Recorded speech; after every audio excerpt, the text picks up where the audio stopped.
welcome back to the Citizen channels. We look forward to a trip to Europe, yes, for match day 2, of course. Red Bull Leipzig against City, 8 p.m. kickoff on the 4th of October 2023. If you're going across, stay safe and hopefully get us that 3 points and bring it back with you guys. So just look after yourselves. Of course, match day 2 of the Champions League. Group G, we're already one game out of the way, one game won, 100% record, that's all we can ask for. And yeah, likewise, so have RB Leipzig. So we're both trying to keep our 100% records intact, unbeatable records intact. But say we've just lost one, haven't we, unfortunately? But I'm sure we'll do better this time. Please, we'll have a quick look today at how Leipzig are doing. Yeah, doing okay. And a look at what we think Pep's 11 might be. It was certainly interesting after that Wolves game, seeing what drastic changes he's going to make. So we'll have a look at that, please, as well.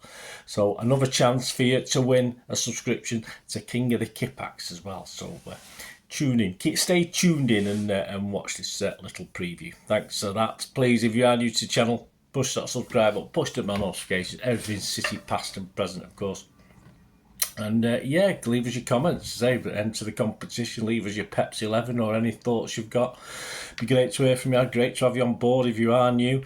And please, if you are new or old, if you can give us that little like button a smash, give that little thumbs up button a push, I'll be very, very grateful. Right, on to our German opposition. It's a case of so far, yes, so okay. Yeah, after 6 games, he's 6-6 in the Bundesliga. They earned a point in a hard-earned draw at home to Bayern Munich. They were actually leading 2-0 at one stage. Slightly unlucky, perhaps not to get maximum points, but it was a good game and a good result, 2-2. So they played 6 now. They won 4, drawn 1 and lost 1. They're averaging, after that first game they lost, the first game of the season, they're averaging 3 goals a game, so they're doing okay. And they had a comfortable win, of course, with another 3-goal win, 3-1, on match day 1 against Young Boys at their place. They've got a few injury niggles, both big and small. Timo Werner's got back trouble. Perhaps we'll have to go to Pep's doctor and sort that out. Danny Olmo's got a knee injury.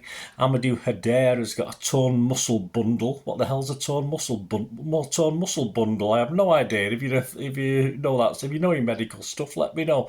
El Shadale Bitshiabu, he's got a medial collateral ligament knee injury. I mean, it's a lot more detail we get about, from Pep, isn't it? And the niggles we've got at our place.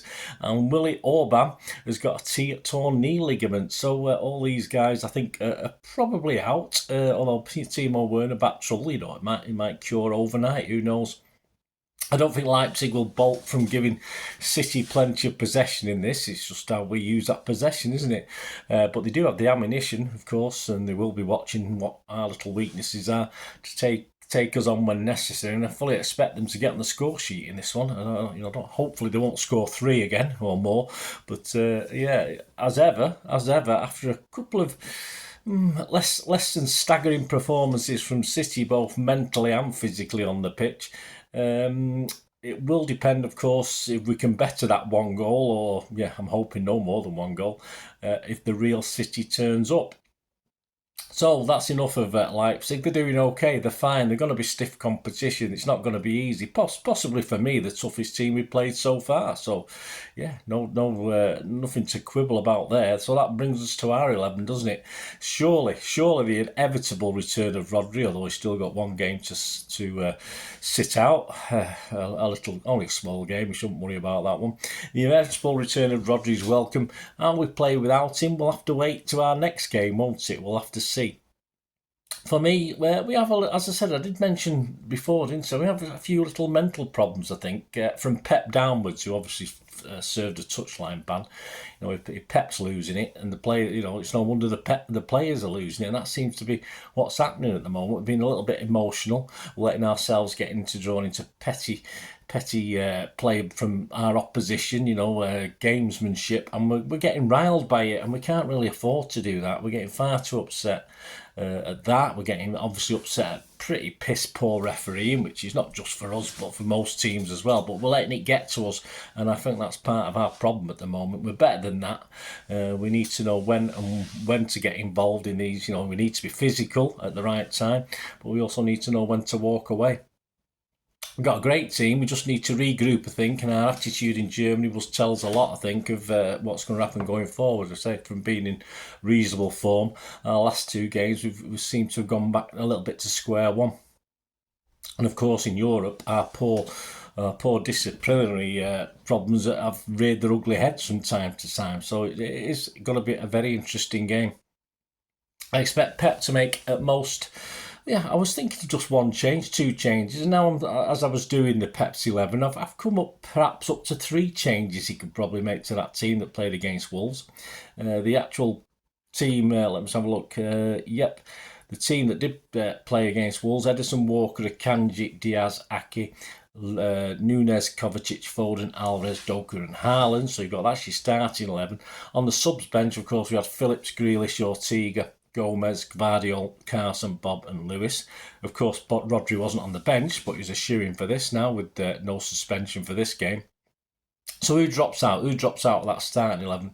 Well, I don't think there's anyone specifically responsible for Rodri's goal, Rodri's position against Wolves. So there's no one guy, I don't think, that will sort of drop out as a straightforward replacement. For me, it's jigging about with the squad, and so more than one player might be affected. Aki and Nunes, of course, are probably most likely. They're probably most involved in that Rodri type position, if you like. And on the bench, Gvardiol is a big possibility to come back into this. I did want him to play against Wolves. No offence to Aki, I love Aki, but I was hoping Gvardiol might start that one. But I can see him coming into this one, surely, with his European experience as well. I'm not saying Aki hasn't, but Gvardiol's been there as well.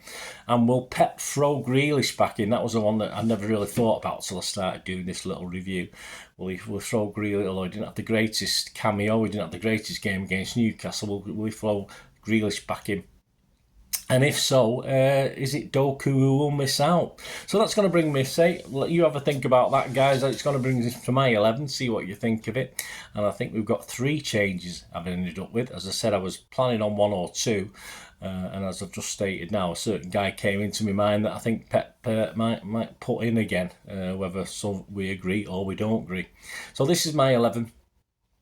Ederson, Walker, Diaz, Akanji, Gvardiol, Kovacic, Rodri, Foden, Alvarez, Haaland, and yes, Grealish. So Aki, Nunes and Doku dropping out from the team that played against Wolverhampton Wanderers. To be honest, if any of those 3 or any of those 3 suddenly appear, I doubt it. I mean, 2 obviously, we're talking Rodri, aren't we? If any two of those 3 appear, I won't be too worried about it. I won't be unhappy about that. Anyway, let me know what you think. A win would make a great statement, I think, before the Arsenal game. But I am saying I'm going for a 1-1 for this. Fingers crossed we will get the win and we'll be a bit more like our old selves. But at this point in time, I have to go with 1-1. I say I don't know what's happening on the training pitch. I don't know what words of help Pep is giving his players. But at this point in time, I'll be happy with a 1-1. But as I said, a win would make a bigger statement. Of course it would. Now a chance for you to win a 10-issue subscription to David Sue Wallace's brilliant King of the Kippax in its 37th season, and fast approaching its 300th issue, so what a time to get it.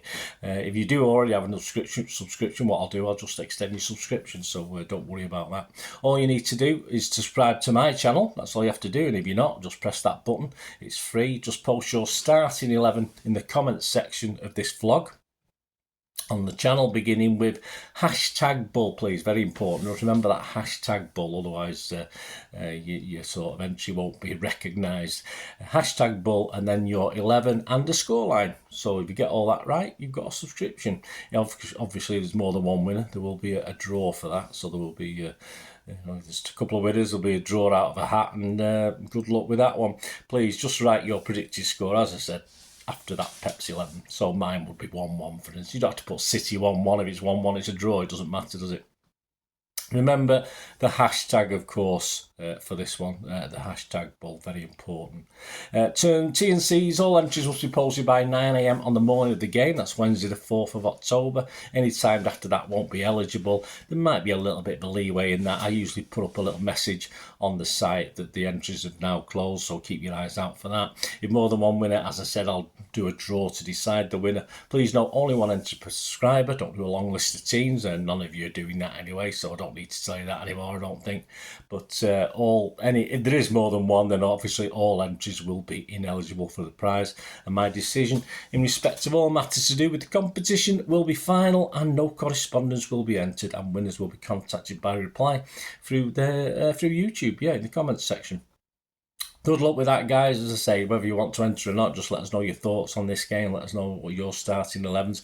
And before we go, just a quick look at some of the odds. To win the Champions League, we remain 2-1 favourites, which we were before match day 1. Bayern have actually moved in slightly, so the bookers have been more impressed, or the punters have been more impressed with their start to the season. They've gone from a general 11-2 to 5-1. Real Madrid are still 8s, and interestingly enough, Arsenal, people like the way Arsenal have started as well, because they were 9-1 in a place, but are generally 8-1. They were actually 10-1, so a couple of points further out before match day 1. Top goal scorers are an interesting one. I've not looked at this before, but you can get 7-4 on Haaland to be the top goal scorer in the Champions League. And second favourite, have you guessed it? Yeah, Mr. Kane. Yes, Harry Kane's moved into 3-1. He was a bit longer than that. He's moved into 3-1 to be top goal scorer. As far as the match odds are concerned, if you fancy a punt on City to win this, you get a reasonable price for a change.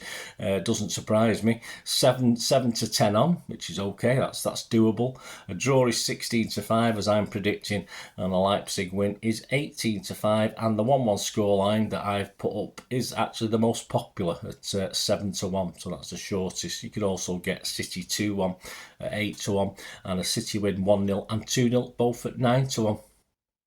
So there you go, guys. That sums it up. Hope you enjoyed it. Hope I made some sense in my little musings. And I'll be back, of course, with the ratings and talking points show on Thursday, probably mid-morning up towards lunchtime. And of course, the big one on Friday. We're back on Friday with a preview of the trip to Arsenal, of course, as table-topping City try to remain at the top of the table before the international break. So we'll have a preview of that available on Friday. And this will be your last chance to win a subscription to King of the Kippax. For now. There'll be something else a little bit special after we come back from the international break for the first game back. So have a watch and do that, and keep doing it, guys. Keep having a go. That'd be great to have you on board. And as I said, good luck on that one. But hopefully I'll see you all again very, very soon. And I only got one thing to say until we meet again. Please stay safe, Blues. Come on, City. Bye for now.